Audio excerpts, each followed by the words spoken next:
여러분 안녕하십니까? 코로나가 다시 확산하고 있는 주말 어떻게 보내고 계십니까? 오늘은 수도권에서 거리 두기가 최고 수위로 올라간 뒤 맞은 첫 주말이죠. 휴일이지만 오후 6시부터는 2명까지만 모일 수 있는데요. 지금 이 시각 서울 도심 풍경은 어떨까요? 연남동에 나가 있는 손하늘 기자 연결해 보겠습니다. 송 기자, 사람들이 많이 줄었습니까? 예, 그렇습니다. 평소 같으면 토요일 이 시각쯤이 인파가 발 디딜 틈 없이 많을 텐데요. 오늘은 보시다시피 여기가 연남동 맞나 싶을 정도로 한산합니다. 이곳 연남동은 야외 테이블에서 식사도 하고 산책도 할 수 있어서 젊은이들이 많이 찾는 핫플레이스인데요. 그나마 있는 벤치는 아예 앉지 못하도록 이렇게 그물망을 쳐놨고요. 공원에 음주를 금지한다는 팻말도 들어섰습니다. 저희가 낮부터 이곳 거리에 나와서 좀 사람들 모습을 살펴봤습니다. 오후 6시 전까진 오가는 사람들이 꽤 많았습니다. 하지만 2명까지만 모일 수 있는 6시가 가까워지면서 사람들이 쭉 나갔고요. 지금은 연인들이나 아니면 산책을 나온 일가족만 간간히 거리를 지나고 있습니다. 여러 명이서 안 만나는 것 같아요. 2인 제한이라서 제일 친한 친구 한 명만 같이 노는 것 같아요. 여기가 좀 그나마 사람이 좀 적지 않을까 싶어서 조심스럽게 다니고는 있습니다. 오늘 오전부터 서울 시내 곳곳을 돌아봤습니다. 주말마다 꽉 막히던 강변북로와 올림픽대로는 뻥 뚫린 모습이었고, 많은 시민들이 돗자리를 펴고 휴식을 취하던 여의도 한강공원엔 사람보다 비둘기가 더 많았습니다. 잔디밭은 누가 폐쇄한 것도 아닌데 황량할 정도로 텅 비어 있었습니다. 날씨가 너무 좋아가지고 한강은 나와봤는데 밥 먹는 계획은 그냥 다른 데서 먹어야 될 것 같고. 폭염을 피할 수 있는 실내 시설도 마찬가지였습니다. 대기표를 뽑고 한참 기다려야 했던 여의도 쇼핑몰은 한산했고, 식당 업주들은 연남동이 이렇게 한산한 건 처음이라고 입을 모았습니다. 거의 없다고 보시면 돼요. 다 집에 들어가시는 거예요. 어제도 딱 한 팀 받고 들어갔어요. 이곳 연남동 경의선 숲길에선 야간 음주 행위가 금지된 가운데 잠시 뒤인 9시부터는 단속도 예정돼 있습니다. 지금까지 서울 연남동에서 MBC 뉴스 손하늘입니다.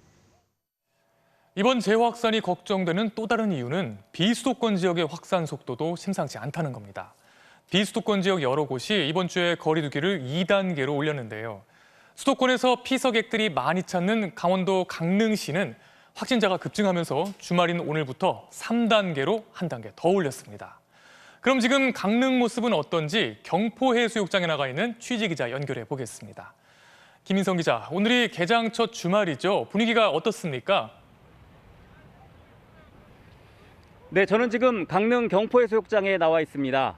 동해안 대표 해수욕장인 이곳은 어제 개장했는데요. 해가 지면서 지금은 제 뒤로 보시는 것처럼 많이 한산한 상황입니다. 오늘 오전에는 강한 소나비가 내리면서 거의 사람들이 없었고요. 비가 그친 뒤 피서객 일부가 해변으로 나오기는 했지만 예년과 비교하면 절반 이하로 줄어든 상황이었습니다. 강릉시에서 오늘 23명의 확진자가 나오고 거리 두기 단계도 3단계로 격상되자 피서객들도 자제하는 분위기였습니다. 해수욕장의 방역 수준도 높아졌는데요. 주 출입구에서 체온을 재고 안심콜 전화를 한 사람들만 입장할 수 있었습니다. 또 강원도 5개 해수욕장에서는 사전 예약제가 시행됐는데 이용객들의 반응은 대체로 좋았습니다. 사전 예약을 해서 와가지고 덜 북적이는 걸 보니까 이제 좀 안심은 되더라고요. 내가 이제 들어가서 좀 덜 북적이는 곳에 갈 수 있구나. 예. 대부분의 피서객들은 방역 수칙을 잘 지키는 모습이었는데 해수욕장 주변 상인들은 걱정을 토로하기도 했습니다. 30명밖에 안 온다는 얘기죠. 3단계로 바뀌고요. 예, 주말에 원래 지금 이 시간에 이렇게 앉아 있을 시간이 없어야 돼요, 원래. 하지만 제주는 상황이 달랐습니다. 어젯밤 제주 함덕해수욕장의 모습인데요. 해수욕장 입구에서 열린 음악 공연과 마술 공연을 보려고 수백 명의 사람들이 다닥다닥 모였습니다. 일부는 마스크도 쓰지 않은 채 음료를 마시고 있었는데 제지하고 단속하는 사람도 없었습니다. 제주는 결국 다음 주 월요일부터 거리 두기 단계를 3단계로 올릴 예정입니다. 이제 4차 대유행이 수도권을 넘어 비수도권으로 퍼지면서 전국적으로 안전한 곳이 없는 상황이 됐습니다. 방역당국은 피서지에서도 스스로 방역 수칙을 꼭 지켜달라고 당부했습니다. 지금까지 강릉 경포해수욕장에서 MBC 뉴스 김인성입니다. 새 확진자 수는 1,400명대 중반을 기록했습니다. 거침없는 확산세에 불안한 마음으로 검사소를 찾는 분들도 급증하고 있는데요. 서울의 검사 건수는 평소에 2배 가까이 올라가면서 역대 최고를 기록했습니다. 정부는 내일 비수도권 지역에 대해서도 사적 모임을 4명으로 제한하는 내용을 발표합니다. 정용훈 기자의 보도입니다. 등산로에 때 아닌 긴 줄이 늘어섰습니다. 인근 선별검사소에 사람들이 한꺼번에 몰리면서 주변 산 중턱까지 대기줄이 만들어졌습니다. 산속 안까지 너무 등산로까지 많이 기다리고 있어가지고 놀랐어요. 천막 2동짜리 선별검사소는 그야말로 북새통. 3, 40분 기다렸는데 지금도 사람들이 계속 오더라고요. 평일 4, 5만 건이던 서울의 코로나 진단 검사 건수는 하루 8만 3천 명을 넘어 역대 최고치를 갈아치웠습니다. 오늘 코로나19 신규 확진자 수는 1,455명. 사흘째 소폭 줄어들고 있지만 11일째 4자릿수 확진이 이어지면서 확산세는 여전한 상황입니다. 서울 관악구 사우나 관련 누적 확진자는 70명을 훌쩍 넘어섰고 강서구 대형마트 관련 확진자도 모두 25명으로 늘었습니다. 충남 논산 훈련소에서도 훈련병 15명이 추가로 확진 판정을 받았습니다. 특히 비수도권 환자 비중이 9일 연속 20%를 넘어서며 4차 대유행이 전국화하는 양상입니다. 정부는 휴가철을 앞두고 선제적으로 방역을 강화하는 차원에서 비수도권의 모임 제한 인원을 4명으로 단일화하는 방안을 내일 발표할 예정입니다. 감염력이 높은 델타 변이가 4차 유행을 주도할 것으로 예상되는 데다 감염 경로가 불분명한 환자 비율이 30%를 넘어 여전히 비상 상황이란 겁니다. 지금은 응급 상황이자 위기입니다. 현재처럼 거리 두기가 앞으로도 계속 이행되면 곧 정점을 지나서 추세가 반전될 수 있을 것입니다. 백신 1차 접종자는 전체 인구의 31.3%인 1,609만여 명으로 늘었습니다. 다음 주 월요일부터는 고3 학생과 고교 교직원 65만 명이 백신을 맞기 시작합니다. 한편 지난 3일 열린 민주노총 노동자대회 참석자 가운데 50대 여성 1명이 확진 판정을 받은 것으로 확인되면서 정부는 오늘 총리 명의의 입장문을 내고 집회 참석자들은 즉시 진단검사를 받아줄 것을 요청했습니다. MBC 뉴스 정영훈입니다. 아프리카 해역에 파병된 우리 청해 부대의 집단 감염 사태도 점점 더 심각해지고 있습니다. 증상이 있는 사람 50명 중 49명이 간이검사에서 양성 판정을 받았습니다. 물론 정확한 건 정밀검사 결과가 나와 봐야 알 텐데요. 부대원을 모두 국내로 데려오기 위해 이르면 내일 수송기가 현지로 출발합니다. 김정원 기자의 보도입니다. 유전자 증폭 PCR 검사를 통해 현재까지 확인된 청해 부대 확진자는 모두 7명. 나머지 290여 명에 대한 검사 결과는 아직 나오지 않았습니다. 청해 부대가 머무르고 있는 아프리카 해역 인접국가 보건당국에 이틀 전 검사를 의뢰했지만 열악한 의료 환경 탓에 결과가 빨리 나오지 않고 있습니다. 군 당국은 검사 결과가 지연되자 일단 유증상자 80명 중 50명을 대상으로 간이 검사를 추가로 실시했습니다. 그 결과 50명 중 49명이 양성으로 확인됐습니다. 간이 검사는 PCR 검사보다 정확도가 떨어지긴 하지만 유증상자 80명 대부분이 확진 판정을 받을 가능성이 높은 상황입니다. 승조원 5명이 폐렴 의심 증세로 현지 병원에 추가로 입원하면서 입원 환자는 모두 12명으로 늘었습니다. 부대원 전원을 국내로 데려오기 위해 이르면 내일 오후 수송기 2대가 현지로 떠날 예정입니다. 다목적 공중급유 수송기 투입 등 적시적인 추가 조치를 위해 유관기관 및 관련 국가들과 긴밀히 협의하고 있습니다. 수송기엔 의료진과 함께 문무대왕함을 한국으로 운항해올 승조원 100여 명도 탑승할 예정입니다. MBC 뉴스 김정원입니다. 주한 일본 대사관의 서열 2위인 총괄공사가 문재인 대통령의 외교 행보에 대해 성적인 표현으로 부적절한 발언을 해 논란이 커지고 있습니다. 아이보시 고이치 주한 일본 대사는 사실을 인정하며 공사에게 주의를 줬다고 밝혔고 우리 외교부는 일본 대사를 불러들여 엄중하게 항의했습니다. 가뜩이나 얼어붙은 한일 관계에 악영향을 미칠 거라는 우려가 나옵니다. 서혜연 기자입니다. 지난 15일 한 국내 언론은 한일 관계 취재를 위해 주한 일본 대사관 소마 히로이사 총괄공사와 오찬 면담을 가졌습니다. 소마공사는 양국 관계에 대한 문재인 대통령의 행보를 평가하던 중 부적절한 성적 표현을 사용했습니다.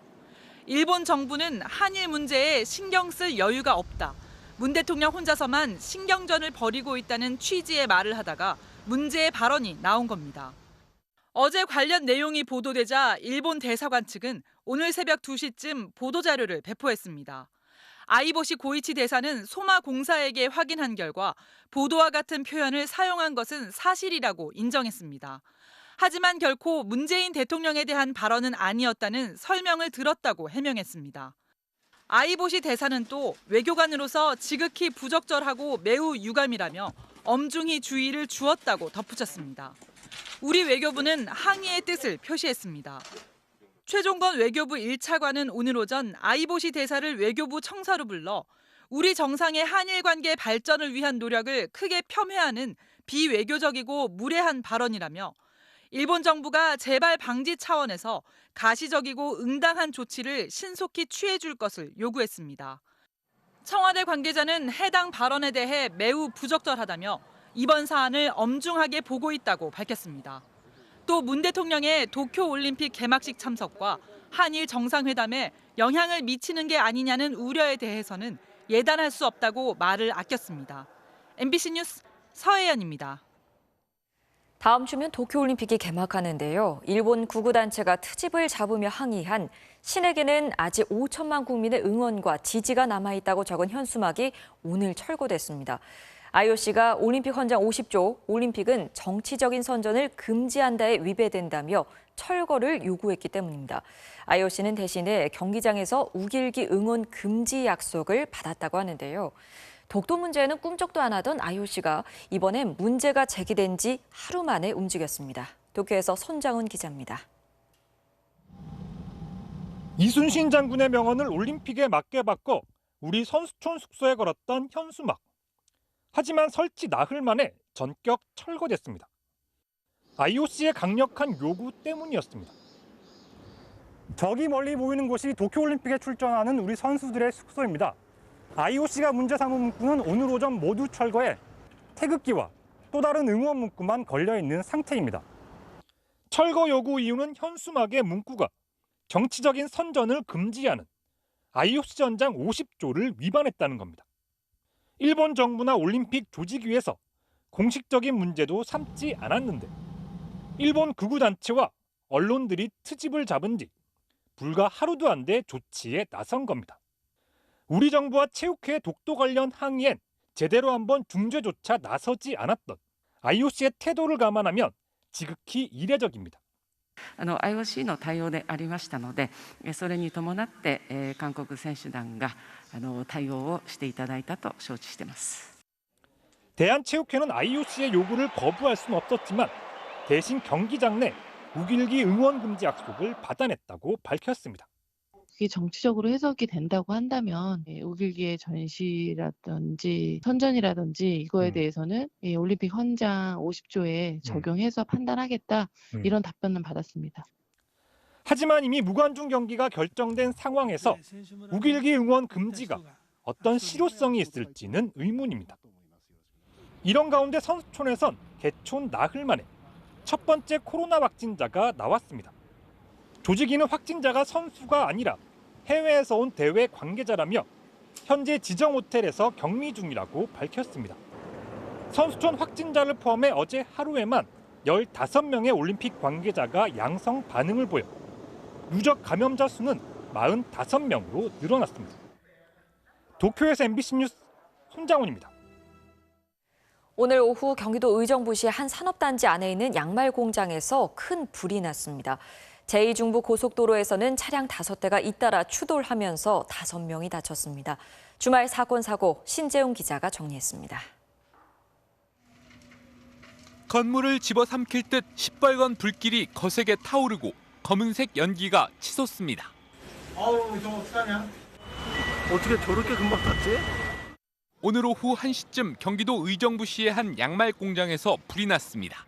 뻥뻥하면서 안에서 뭔가 터지는 소리가 나는데 나가 보니까 앞이 안 보일 정도로 여기는 다 둘러싸여 있고. 공장 안에 직원 2명이 있었지만 서둘러 대피해 다친 사람은 없었습니다. 2시간 반 만에 큰 불은 잡혔지만 2,000제곱미터 양말 공장 건물을 비롯해 4개 공장 건물이 탔습니다. 검은 연기가 퍼지면서 119 신고가 300건 넘게 빗발쳤는데 경찰과 소방당국은 진화 작업을 마치는 대로 경위를 조사할 예정입니다. 오늘 낮에는 제2중부고속도로에서 차량 5대가 잇따라 추돌했습니다. 이 사고로 5명이 경상을 입어 인근 병원으로 옮겨졌고 차에 불이 붙으면서 한 대가 모두 탔습니다. 경찰은 맨 뒤에 가던 운전자가 정체 차량을 미처 발견하지 못한 것으로 보고 정확한 경위를 조사하고 있습니다. 오늘 새벽 1시쯤 울산에 있는 화공약품 공장에서 염산 5.5톤가량이 누출됐습니다. 이 사고로 마을 주민 9명이 두통과 호흡곤란 등으로 한때 병원 치료를 받았습니다. 확 들어왔어. 가스가 속이 미식거리고 머리도 아프고 어떻게 표현을 못 하겠어요. 공장에 있는 100톤짜리 염산 탱크에서 균열이 발견된 것으로 전해졌는데 환경부는 일단 시설 가동 중지 명령을 내리고 자세한 사고 경위를 조사하고 있습니다. MBC 뉴스 신재용입니다. 현직 검사장과의 친분을 앞세워 취재원에게 제보를 종용한 의혹. 이 강요미수 혐의로 기소된 이동재 전 채널A 기자가 어제 1심에서 무죄를 선고받았습니다. 그러자 지난해 이 의혹을 처음 보도한 MBC를 겨냥해 악의적이고 근거 없는 음해들이 다시 고개를 들고 있습니다. 해당 의혹을 보도한 행위가 정치 권력과 결탁한 이른바 권언유착이라는 건데요. 사실 MBC는 이런 모략이 터무니없다는 걸 지난 1년여간 여러 차례 밝혀왔습니다. 조국현 기자가 다시 한번 바로잡습니다. 오늘자 조선일보 지면입니다. 1면과 3면, 사설 등을 동원해 이동재 전 채널A 기자의 무죄 판결 소식을 대서특필했습니다. 검언유착은 없었고 이른바 권언유착이 드러났다며 전면에 걸쳐 뽑은 제목 맨 앞에 MBC를 적어놨습니다. MBC가 지난해 3월 31일 첫 보도에서 이 전 기자와 한동훈 검사장의 결탁 의혹을 제기했다고 합니다. 물론 사실과 전혀 다릅니다. MBC의 최초 보도는 한 종편 기자의 부적절한 취재 방식을 고발했을 뿐 지목된 검사장의 실명을 언급하지도 않았고 무엇보다 의혹의 실체를 예단하지 않았습니다. 만약 현직 검사장이 녹취록과 같은 통화를 했다면 검찰과 언론의 부적절한 유착으로 볼 수 있고 검사장의 해명처럼 이런 통화가 전혀 없었다면 기자가 허위 녹취록을 제시한 셈이 돼 심각한 취재윤리 위반에 해당될 수 있습니다. 정작 검언유착이란 표현이 확산된 계기는 첫 보도 당일 밤 한 정치인의 SNS였습니다. 여러 매체들이 이 발언을 인용하기 시작하면서 후속 보도를 쏟아낸 겁니다. 그런데도 조선일보는 MBC가 검언유착이라는 이름표를 붙였다고 사실관계를 왜곡합니다. 친여 매체, 정권방송이라는 일방적인 비하도 서슴지 않습니다. 이동재 전 기자도 MBC와 정치인 간의 정언유착을 수사하라고 주장했고 한동훈 검사장 역시 집권 세력과 일부 검찰, 어용방송이 총동원된 거짓 선동과 공작이라며 가세했습니다. 하지만 객관적 정황이나 유의미한 근거는 빠진 음해성 말잔치에 불과합니다. 한 검사장은 이 전 기자와 함께 입건됐지만 수사에는 협조하지 않고 있습니다. 결백을 주장하면서도 곤욕을 치르는 데 빌미를 제공한 이 전 기자에 대해서는 법적 대응은커녕 공개 비판 한마디 없었습니다. 이번 의혹의 실체가 여전히 베일에 쌓인 이유이기도 합니다. MBC 뉴스 조국현입니다. 학부모들의 뜨거운 교육열은 중국도 마찬가지인 것 같습니다. 최근 베이징 등 주요 도시에서 좋은 학교에 진학할 수 있는 학군을 중심으로 집값이 폭등하고 있는데요. 3.3제곱미터당 2억 원이 넘는 집들이 속출하고 있습니다. 결국 정부가 치솟는 집값을 잡기 위해 교육 정책까지 바꾸기로 했습니다. 베이징에서 이혜인 특파원입니다. 중국 베이징 시청취. 차 한 대가 겨우 다닐 만한 좁은 골목에 낡은 단층 주택들이 다닥다닥 붙어 있습니다. 아파트처럼 보이는 이 건물도 세월의 흔적이 역력합니다. 하지만 가격은 상상을 초월합니다. 1제곱미터당 4,700만 원으로 109제곱미터, 33평 아파트라고 가정하면 50억 원이 넘습니다. 이곳의 집값이 비싼 이유는 바로 이 초등학교에 입학할 수 있기 때문입니다. 이 학교를 졸업하면 입시 성적이 좋은 명문 중학교에 진학할 수 있습니다. 한국으로 치면 서울의 8학군 같은 곳입니다. 이렇게 학군이 좋은 지역을 중국에서는 쉐치팡이라고 하는데 교육열이 높은 부유층들이 앞다퉈 사면서 집값이 천정부지로 치솟은 겁니다. 상하이에서는 3.3제곱미터, 평당 3억 원짜리 집이 등장했고 선전에도 2억 원이 넘는 집이 부지기수입니다. 不是为孩子上学，我不住这，我这外孙女在这上学。她上完学我之后，我就差不多我就卖掉。 학군발 집값 폭등이 걷잡을 수 없이 확산되자 지난 4월 시진핑 국가주석까지 나서 대책 마련을 지시했고 결국 교육 정책을 바꿨습니다. 학교 배정에 주소지와 상관없이 추첨제를 도입하기로 한 겁니다. 이런 정책 변화를 비판한 부동산 중개업자 2명은 최근 구속되기도 했습니다.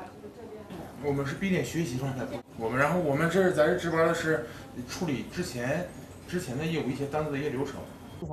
지난달 상하이에서는 높은 집값을 감당하지 못해 방 3개짜리 아파트에 39명이 불법 거주하다 적발되는 등 부동산발 빈부격차는 중국에서 심각한 사회 문제가 되고 있습니다. 중국 정부의 집값 잡기 총력전에 상승세가 주춤하고는 있지만 중국 당국의 엄격한 통제가 부동산 시장을 누를 수 있을지 좀 더 지켜봐야 할 것 같습니다. 베이징에서 MBC 뉴스 이혜인입니다.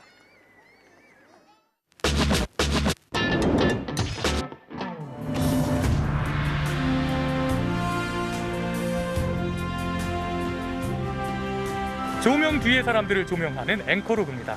오늘은 아름다운 해변으로 왔습니다. 여기가 요즘 차박과 캠핑으로 아주 유명한 곳이라고 하는데요. 이곳 주민들이 지금 화가 많이 나 있다고 합니다. 왜 그런지 제가 직접 가서 얘기 들어보겠습니다.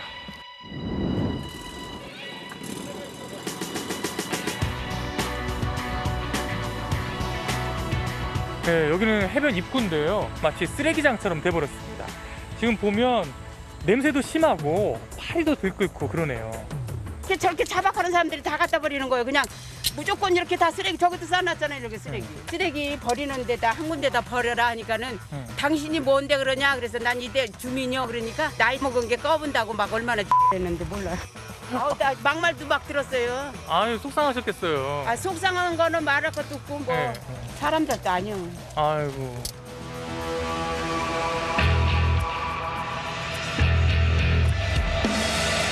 여기 지금 고기 구워 먹은 불판도 그대로 다 버려놓고 갔습니다. 삼겹살도 구워 먹고 식사도 하고 그다음에 모닥불도 펴서 밤에 또 캠프파이어도 하시고 그리고 그냥 두고 가고. 네. 습기나 이런 것 때문에 바닥에 깔고 캠핑하시려고 네. 가져오신 걸 여기다가 그냥 방채로 가세요. 여긴 지금 무단 투기 금지라고 되어 있는데 그 밑에 엄청나게 쌓여 있습니다. 그 한 분이 쪽에다가 이제 버리시게 되면은 그 여러분들이 같이 또 이렇게 버리시더라고요. 방금 차박 쪽이 떠난 자리인데요. 책이 한 권 이렇게 놓여 있거든요. 그런데 보니까 이게 지금 시립도서관에서 빌린 책인데 그냥 두고 갔네요.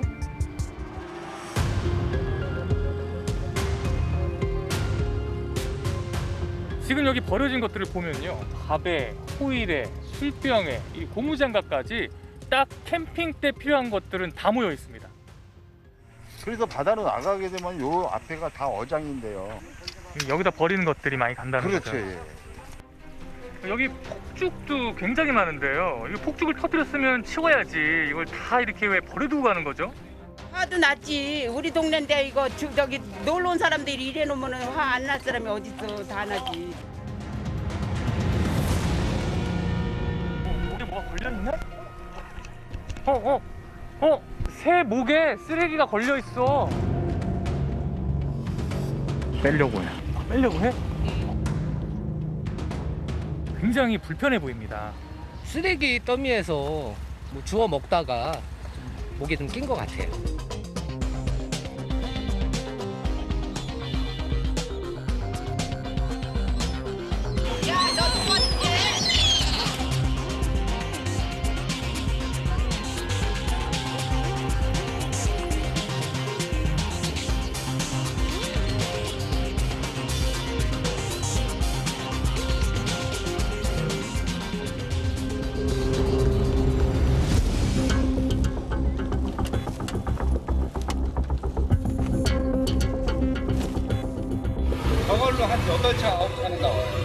굉장히 많이 나오네요. 주민들이 이걸 다 직접 청소하시는 거예요? 청소 영역하신 분들이 나오시는데 인력이 너무 부족해요. 마을 자체 내에서도 같이 좀 도와드리고 있습니다. 이게 지금 이 앞 해변에서 열흘 동안 주민들이 가져온 쓰레기라고 하는데요. 중간에 장마가 있었는데도 이렇게 산더미처럼 쌓였습니다.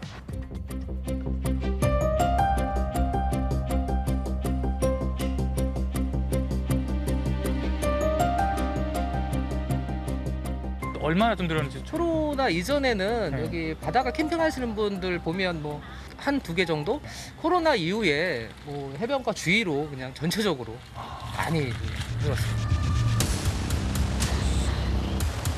또 캠핑하시면서 버리는 쓰레기도 있겠지만은 가정집에 뭐 보관하고 있던 쓰레기들, 폐기물 같은 부분들도 좀 가져오셔서 버리는 것 같아요. 예를 들어서 이제 뭐 헌 옷이나 뭐 어떤 뭐 신발 같은 뭐 그런 부분들이 또 그런 것 같습니다. 아, 그런 것들까지 갖다 버린다는 거예요? 아, 네네네네.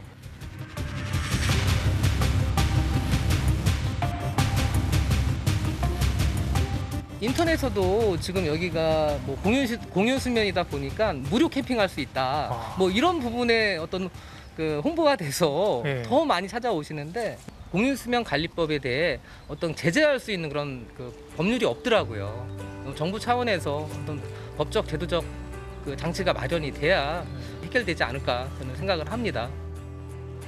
캠핑족들이 떠날 때마다 해변을 돌며 쓰레기를 치우는 주민들. 그들이 캠핑족들에게 바라는 건 대단한 게 아닙니다. 지금 뭐 전 국민이 코로나로 인해서 많이 힘들잖아요. 그래서 뭐 이런 바닷가나 이런 외곽 쪽으로 많이 오시는 거는 저희도 환영하는데 캠핑 하시는 분들한테 바라고 싶은 거는 자기가 먹은 쓰레기는 좀 이렇게 챙겨서 가주셨으면 저는 좀 감사하겠습니다. 앵커로그입니다.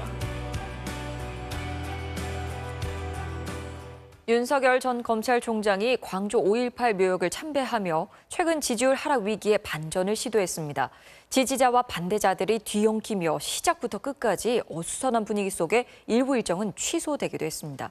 여권 1위 주자인 이재명 경기도지사는 유튜브 방송에 잇따라 출연하면서 비대면 내심 공략에 주력했습니다. 신수아 기자입니다. 윤석열 전 검찰총장이 도착하기 전부터 5.18 묘역엔 참배 반대 단체와 윤 전 총장 지지자들이 충돌했습니다.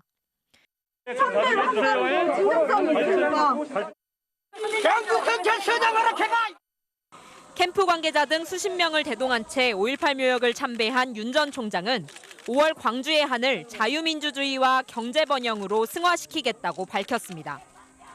5월 어머니회 등을 만난 자리에선 보수 세력의 5.18 폄훼와 날조를 막아달란 요청과 함께 총장 시절 광주지검을 방문했을 때 면담 요청을 거부했다는 질책도 들어야 했습니다.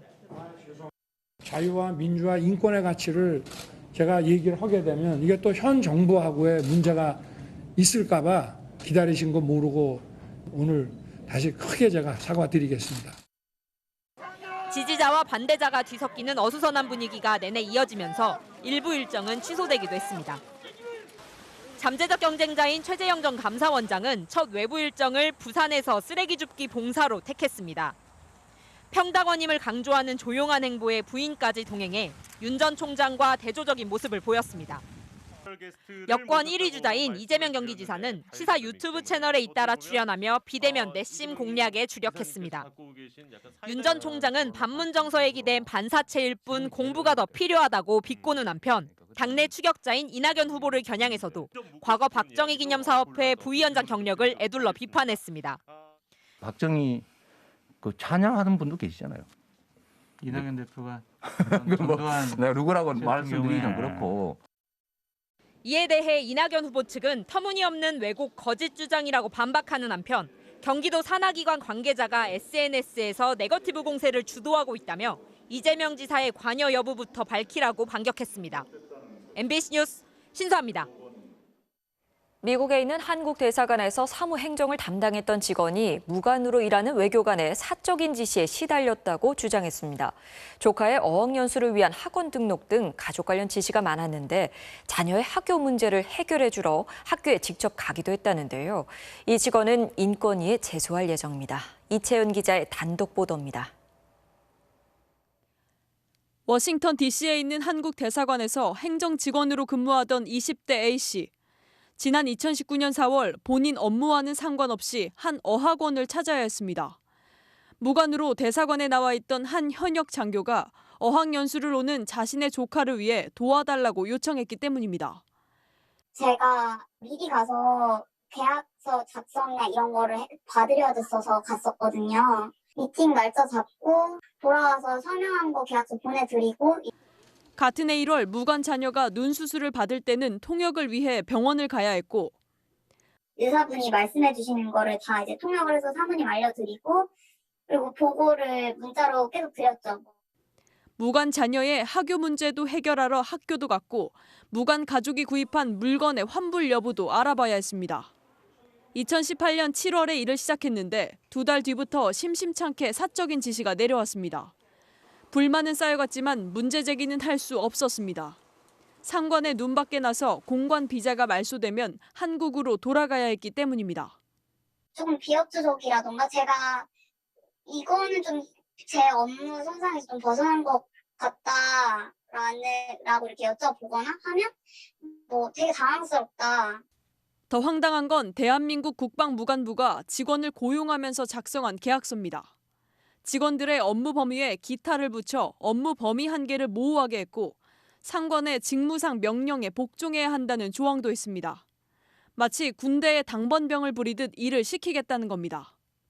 국방부는 해당 무관이 자신의 상관에게 보고한 뒤 승인을 받고 업무를 지시했다면서 인간적인 유대 관계가 구축돼 있다고 생각해 개인적인 부탁을 한 적이 있다고 해명했습니다.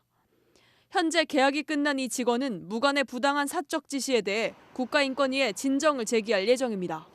MBC 뉴스 이채연입니다. 청약에 당첨되기가 어려워 로또 청약이라고 하죠. 경쟁률이 높은 데다 청약 점수가 만점인 통장도 등장했는데요. 특히 청약 가점이나 특별 공급을 기대하기 어려웠던 분들은 청약 추첨 제도를 노려보시는 건 어떨까요? 공공분양 아파트에도 청약 추첨 제도가 처음으로 도입됩니다. 김민창 기자의 보도입니다. 지난해 12월 서울 위례 신도시에 공공분양을 한 아파트 단지. 위치도 좋은 데다 분양가는 주변 시세의 절반 수준이라 로또 청약이라 불렸습니다. 일반 공급 220가구에 5만 8천 명이 몰려 경쟁률은 264대 1이었습니다. 엄청났죠. 몇백 대 1이었어요. 로또죠, 로또. 공공 분양할 때 일반 공급 물량은 청약저축 금액 순으로 결정됩니다. 당시 이 아파트 전용 84제곱미터는 당첨 기준이 3,120만 원. 한 달에 10만 원씩 꼬박 26년을 넣어야 겨우 당첨될 수 있는 겁니다. 젊은 사람은 공공 분양을 꿈도 꿀 수 없다는 불만이 커지자 정부가 추첨제를 도입했습니다. 100% 청약 점수로 뽑던 일반 공급 물량을 이제 추첨으로 30%까지 뽑겠다는 겁니다. 동시에 일반 공급 물량도 현재 15%에서 50%로 늘렸습니다. 청약 점수에 상관없이 3년 이상 무주택 가구라면 공공 분양에도 희망을 걸어볼 수 있게 된 겁니다. 가점제로만 하면 납입 횟수나 청약 저축액이 많은 사람들한테는 유리한 건데 추첨제를 하면 추첨될 확률이 없던 게 있기 때문에. 다만 이번 제도는 이사 대책으로 공급되는 공공 분양 아파트 40만 가구에만 적용됩니다. 3기 신도시 등 기존 공공 분양에는 적용되지 않는 겁니다. 현행 청약 가점제는 실수요자인 30, 40대에게 불리한 만큼 연령대별 할당제 등을 도입해 이참에 청약 제도를 손보자는 주장도 나오고 있습니다. MBC 뉴스 김민찬입니다. 가짜 수산업자 김모 씨로부터 금품과 접대를 받은 혐의로 입건된 엄성섭 TV조선 앵커와 배모 총경이 경찰에 출석했습니다. 엄앵커 등은 오늘 오전 서울경찰청 강력범죄수사대 피의자 신분으로 나왔고 경찰은 이들을 상대로 청탁금지법 위반 혐의를 확인했습니다. 8시간가량 조사를 받은 엄앵커는 의혹에 대해 충분히 설명하고 최선을 다해 소명했다고 말했지만 차량 제공과 성접대 의혹에 관한 취재진의 질문에는 답하지 않고 기가했습니다. 서유럽에서 발생한 홍수로 인한 사망자가 150명을 넘었다고 AP 등 외신들이 보도했습니다. 독일에선 서부 라인란츠 8추주 등에서 130여 명이 숨진 것으로 알려졌고 벨기에에서도 최소 20명이 목숨을 잃은 가운데 홍수 지역에선 실종자를 찾기 위한 구조 작업이 계속 진행되고 있습니다. 앞서 지난 14일과 15일 독일 서부와 벨기에 등이 접한 지역에 폭우가 내려 강이 범람하고 주택이 붕괴되는 등 막대한 피해가 발생했습니다.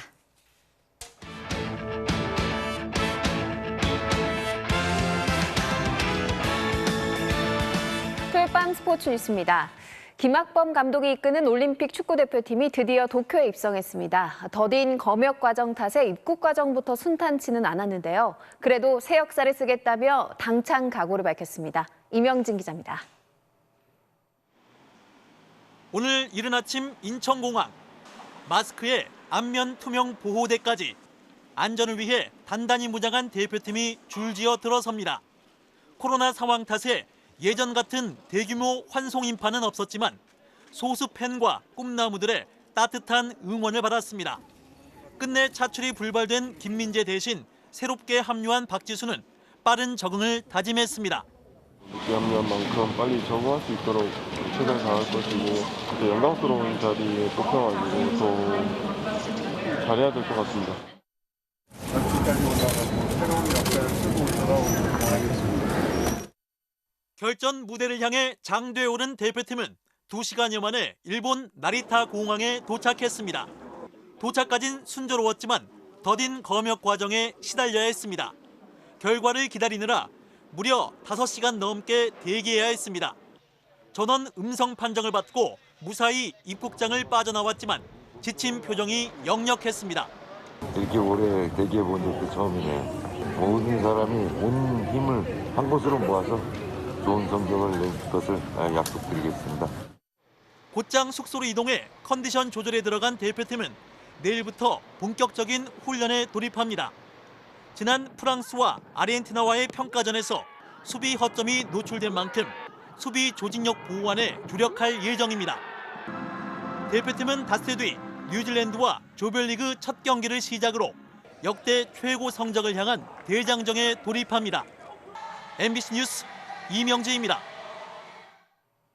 13년 만에 올림픽 금메달에 도전하는 야구 대표팀이 오늘 소집됐는데요. 코로나19 방역 위반 논란으로 다소 무거운 분위기 속에 첫 훈련을 시작했습니다. 송기성 기자의 보도입니다. 코리아가 새겨진 국가대표 유니폼을 입고 기념 촬영을 한 야구 대표팀.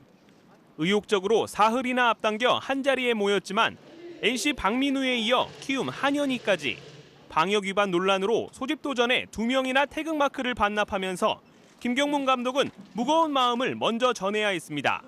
기분 좋게 시작을 해야 되는데 야구 또 선배로서 또 좀 마음이 좀 무겁기도 합니다.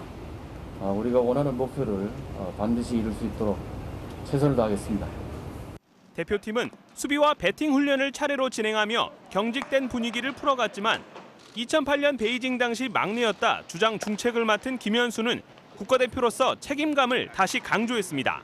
프로 선수들이기 때문에 자기가 책임져야 된다고 생각을 잘하고 제가 얘기를 100번 해도 자기가 지키지 않으면 경각심을 갖고 잘 지켜주리라 믿고 한현희 대신 대표팀 유니폼을 입게 된 오승환은 내일부터 훈련에 합류하는 가운데 김경문 감독은 특별한 기대감을 드러냈습니다. 그리고 오승환 선수는 역시 큰형이 와서 이 어려움 속에서 좀 후배들 좀 잘 다독여줬으면 하는 바람에 예기치 못한 악재 속에 올림픽 2회 연속 우승을 향해 첫걸음을 뗀 야구 대표팀.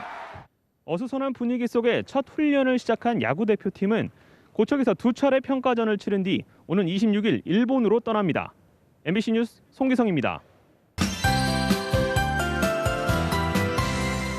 폭염도 폭염이지만 연일 이어지고 있는 국지성 호우도 걱정이죠. 낮 동안 대기가 불안정해지면서 갑자기 소나기 구름이 폭발적으로 발달을 하는 건데요. 휴일인 내일도 전국 내륙에 천둥 번개를 동반해 시간당 30mm씩 쏟아질 수 있겠고요. 순간 최대 시속 50km가 넘는 돌풍도 우려됩니다. 남쪽에서는 차츰 장마 전선의 영향도 받겠습니다. 모레까지 제주와 남해안, 지리산 부근을 중심으로 또다시 강하고 많은 비가 집중되겠는데요. 이미 호우특보가 내려진 제주도에 최고 150mm 이상의 폭우가 예보됐고요. 남해안과 지리산 부근에도 120mm 이상, 그 밖에 남부에도 많게는 80mm가량이 예상됩니다. 현재 수도권 등 내륙 곳곳에 세찬 소나기가 쏟아지고 있습니다. 또 일본 남쪽 해상에 위치한 정체전선의 영향으로 제주도에서는 장맛비가 내리고 있습니다. 이 비는 내일 오전 전남과 경남 내륙 지방에서도 오기 시작해 밤이면 그 밖에 남부로도 확대되겠습니다.